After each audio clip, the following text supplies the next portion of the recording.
Example: Der Turm, den ich hasse, ist groß. Notice that even though der Turm is our antecedent, our relative pronoun is den. And that is because if we actually look at what's happening in this relative clause, the tower is in the accusative case. Okay? Because the subject is acting upon the tower, or the tower is being acted upon as a direct object. So it takes the accusative case. Now, the relative pronoun for a masculine noun in the accusative case is den. So it's den. And you'll notice that that is just like the changes to the article in the accusative case. In the accusative case, der changes to den. Here's a table that explains that further. Notice that masculine in the nominative case is der, masculine in the accusative is den, and masculine in the dative is dem. Notice how that is exactly the same as the changes that the article undergoes when it's put into each of those cases. So that's really good for us to be able to remember the changes that happen to a relative pronoun in the different cases. It's just the same as the changes that happen to the article of a noun in those cases, except for the plural dative, which changes to denen instead of den. Just as a side note, the genitive is also irregular, so you're going to have to look those up. But other than those, you should already know what the relative pronoun is going to become in each of the case, in the nominative, accusative, and dative case, because it's just the same as the changes that an article undergoes. So now we're going to have a bit of revision on that point, just to make sure you get it. Der Hund, something, ich mag, ist rot und braun. So, when we look at our relative pronoun, first step is to find out what the antecedent is. What's the thing we're referring to with our relative pronoun? Well, we're referring to der Hund. So we have a masculine antecedent, we have a masculine relative pronoun. Now what case is our relative pronoun in? What's happening to our relative pronoun in this relative clause? Well, ich mag der Hund. I'm liking the Hund. It's being acted upon as a direct object. It's in the accusative case. The relative pronoun changes to the masculine relative pronoun, changes to den in the accusative case. Yes? Here's another example. Die Frau isst den Apfel, something, ich gekauft habe. So first of all, what's our antecedent here? What's the thing we're referring to? Are we referring to the woman, die Frau? No. We're referring to den Apfel. The woman ate the apple, which I have bought, or that I have bought. So, der Apfel is our antecedent. Now, what's happening to our relative pronoun in our relative clause? Well, if we rearrange this as a normal clause, it would be ich habe den Apfel gekauft. We have the apple. The apple's in the accusative case. It's den. Here's another example.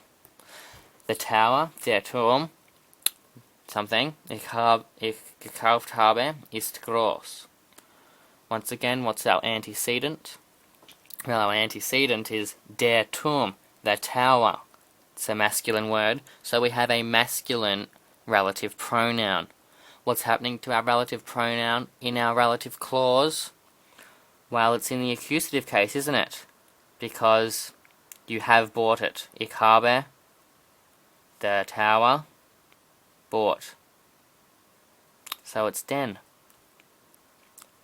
Der Turm, den ich gekauft habe, ist groß. Another example. Die Frau isst die Orange, or Orange, something, ich gekauft habe. Well, what's our antecedent? What is our relative pronoun referring to?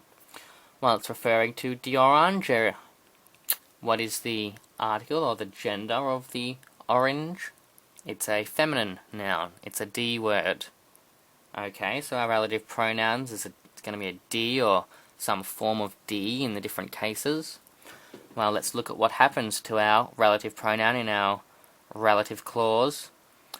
Well, it looks to me like it's in the accusative case, because it's being had. If we rearrange it and substitute die Orange in for the relative pronoun, we can get ich habe die Orange gekauft, in which case then die Orange is in the accusative case. But we know that a feminine article stays as a D in the accusative case, so it's a D. There you go. Here's one for you to have a go at. Give you some time to do this one. Die Frau isst das Brot, something ich gekauft habe. First of all, you look for what your antecedent is, the thing that the relative pronoun is referring to. Well, you're referring to das Brot, the bread. Then you check to see what case the relative pronoun is in the relative clause. Well, ich habe the Brot gekauft. Ich habe the Brot gekauft. Wait, look, it's a direct object. I have the bread bought. It's in the accusative case. We know that das stays as das in the accusative case, because only der changes to den. So the relative pronoun is das. Here's another one, which answer was D. Die Sport, die ich spiele, ist Spaß. It's fun. Woohoo. Wonder what sport the person's playing. Okay, what's our antecedent here? It was die Sport, a feminine noun. What's happening to our relative pronoun in the relative clause? Well, I play the sport, so it's in the accusative case, but D doesn't change in the accusative case, so it's still D. Here's another one. Der Bus, that ich nehmen muss, ist spät. Well, what's our antecedent? What are we referring to when we say that? We're referring to der Bus, which is a masculine noun. So it's going to be a masculine relative pronoun. What's happening to our relative pronoun in our relative clause? Well, we must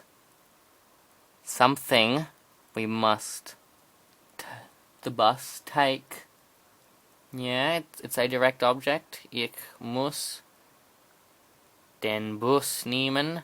It's in the accusative case, so our relative pronoun is going to be den. That might have been a bit confusing, but don't worry, it gets even more confusing. Prepositions. Relative pronouns and prepositions. Prepositions are things that describe position and time, for example. Some examples of prepositions are to, zu, with, mit, past, nach. They're all prepositions. And prepositions are things. Prepositions can affect the case of the noun they refer to.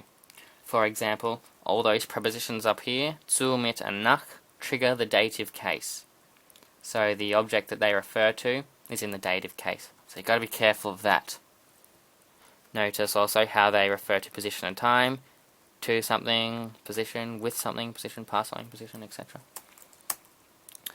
So if there's a preposition referring to our relative pronoun in the relative clause, it comes before it. That might sound a bit scary, but let's just have a look at it. Here's an example. Mein Freund, mit dem ich gegessen habe. And we could go on there. Usually there would be more information coming on after this, and that would be a comma. But there's not. So notice that the preposition has come before the relative pronoun in this relative clause. There's the preposition, here's the relative pronoun. The preposition is before the relative pronoun. If you're really smart, you might also notice that our relative pronoun is probably in the dative, because it's dem. So let's break it down. Ich habe mit meinem Freund gegessen. Notice that we've substituted mein Freund in for our relative pronoun, because it refers to it, so we can do that. So that's the sentence that we'd get if we forgot that it was a relative clause and we just rewrote it out. You would notice now that the preposition and the noun are together. The preposition is referring to this noun here, and they can't be separated. So therefore, when we're using relative pronouns, the relative pronouns at the front of the relative clause, the preposition has to come with it, because in German they can't be separated. Also notice that mit triggers the dative case, and so our relative pronoun is in the dative case. Hope that made sense. We have some examples next, and a mixture of other examples too, to keep you on your toes. Josh, something, einen Lehrer ist freundlich. So, what is our antecedent here?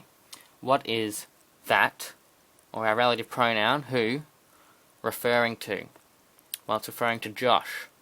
Now, Josh is a boy's name, so we can assume that it's going to be a masculine noun, in which case we have a masculine relative pronoun.